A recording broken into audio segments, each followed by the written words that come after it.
you need to take yourself out of the equation. You need to just take yourself out of the equation. You need to take the ego out of the equation because the only thing that's attached to an outcome is the ego. You need to take the ego out of equation because the only thing that's attached to some sort of timing is your ego. Your ego is attached to things. Your ego is attached to results. That is the job of the ego. But you, from your higher awareness, know that the desire is already yours. If you didn't have the idea of your desire, it couldn't possibly be for you. This is why different individuals have different desires. So you might be looking at someone else and be like, why do they even want that? Someone might be looking at you. Why do they even want that, right? This is why your desires are yours. If you have the desire, it already exists.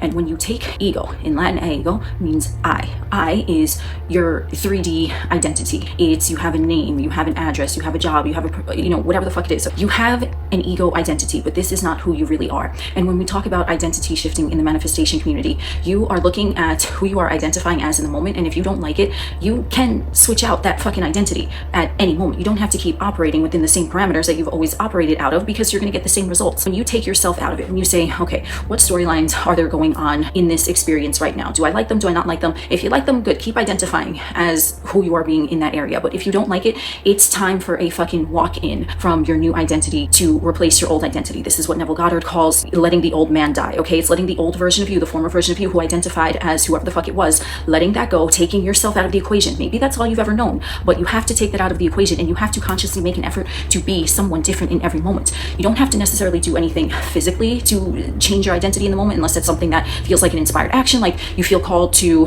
quit your job, or you feel called to color your hair, or you feel called to shave your head, or something, whatever the fuck it is in 3D, and motherfuckers around you be like, why are you doing that? Because I felt like it, bitch. That's the answer, okay? And that's typically an inspired action. You're just going to feel like doing it. But you also want to be aware of making conscious efforts to not behave in the same pattern as you once did. If you want to think of it as a form of method acting, you can. But what you're really doing is making an effort in every moment to be a different version of you. You're taking the old you and you're removing it. Now, this can happen instantly. Sometimes someone can have a pivotal moment. Sometimes someone can have an aha moment. Oh shit, let me just not do this. And it could be one and done in one shot, okay? And you are the new identity. But if that is not working for you, what you're going to do is make mental notes of who you are being in every fucking moment. Who are you being when you wake up? Who are you being when you go to sleep? Who are you being when you're at the gym? Who are you being when you're at work? Who are you being when you're with your friends? Are you being someone who is content with themselves and they're happy? They know that everything is wonderful and perfect all the fucking time and that things are always working out for them? Or are they someone who is in a state of fear, in a state of doubt, in a state of anxiety? How are you being in your mind? If a thought comes up and you see that it might be a potential for you to spiral, that is the old version of you, which is simply being activated through a neutral 3D circumstance because the old version of you still has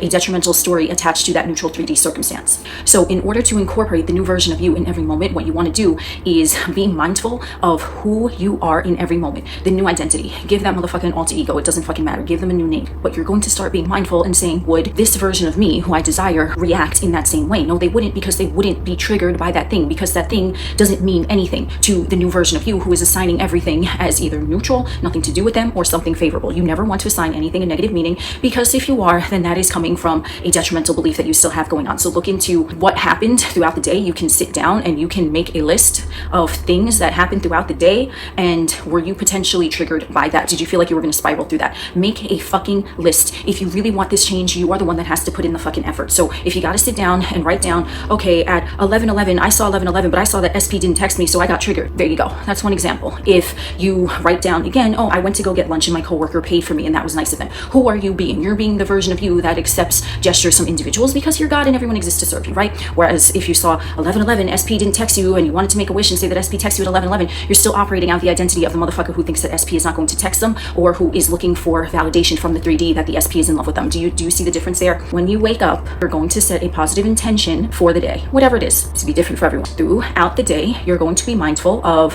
how you are thinking. Are you thinking that your desires are here now? Are you content? Are you at peace? Or are you in a heightened state of awareness that they are not? If you notice that you are more in that heightened state of awareness, then what you're going to do is write down the things that you noticed that you were thinking throughout the day. Where was your mind dominantly focused? What occurred in the 3D that you perceived as a trigger and you were going to lose your kibbles and bits over? What was that? And then at the end of the day, before you go to sleep, look at this fucking list, okay? How did you respond to things compared to how did you react to things? Is it in alignment with the new version of you that you already are in this moment, but you're just embracing more into your 3D experience? Were you that version, or were you the old man version that you don't want to be anymore? And then when you evaluate and say, okay, how did these triggers show me what I need to work on. What is the belief behind that? And then guess what you're going to do? You're going to start affirming the opposite of whatever that belief is. And before you go to sleep, you're going to set another positive intention, whatever it is, because everyone is different. Then when you get up the following day, you are now going to be extra mindful to not allow those triggers from the day before that you wrote down to infiltrate your psyche today. That is your homework. That is your fucking assignment. You are going to do this day by day. If you have an off day, that's fine. If you just feel like you want to sit at home on the couch and fucking eat Doritos and watch Netflix, then that's what you're going to do. But you're going to still make the conscious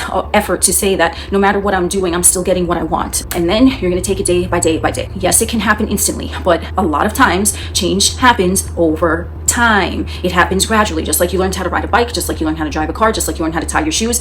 It's just going to be a skill that you are going to become better and better at managing. And if you do this with your triggers, you're going to see what belief is behind them, and you're going to be able to target that belief with a specific affirmation that is in direct contradiction to that detrimental belief that you're getting rid of. And you're going to make a mindful effort to say that conscious affirmation throughout the day. You're going to say, I am amazing, everything is wonderful, everything is perfect, whatever it is for every specific area. And you're going to say that whenever your mind is idle. And you're also going to watch your thoughts throughout the day. You're going to watch 3D neutral circumstances, and you're going to catch yourself if you feel like you're going to start to react poorly to that, whether it's in the 3D or whether it's in your mind. If you notice yourself getting this heightened reaction, you're going to calm yourself down. You're going to say, this is coming from the old story. It has no meaning unless I assign it a meaning. And the meaning that I assign it now is that everything is peaceful and perfect in my universe. And that is evidence showing me that this old story too is dissolving, and you're not going to pay mind to things of the old story. And you're going to do this day by day. You're going to implement this day by day. And before you know it, quicker than you would expect, you are now not going to be walking around in a heightened state of urgency. You're not going to be walking around, I need to be in padded cell because I'm gonna get triggered. No, you're not going to be doing that. You're going to be cool, calm, and collected, demure in the 3D, because now you have realized what the fuck is going on inside your mind.